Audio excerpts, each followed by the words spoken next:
Imagine a majestic antelope wandering the Saharan dunes until it vanished. In 2000, the Scimitar-Horned Oryx was declared extinct in the wild, raising questions about whether we had lost this species forever for good. Once widespread across North and West Africa, this unique antelope sported distinctive curved horns. However, decades of political instability combined with, one barren, overhunting and severe droughts decimated their wild populations rapidly. By the year 2000, the International Union for Conservation of Nature officially listed them as extinct in the wild. This meant that while individuals survived in zoos and private reserves, they no longer existed freely in their natural habitat. Hope arrived through captive breeding programs.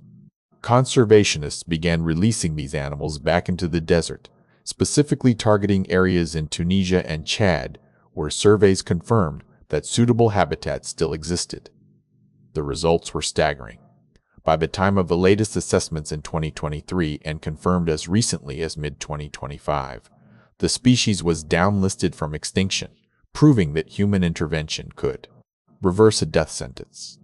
This victory transforms conservation strategies globally.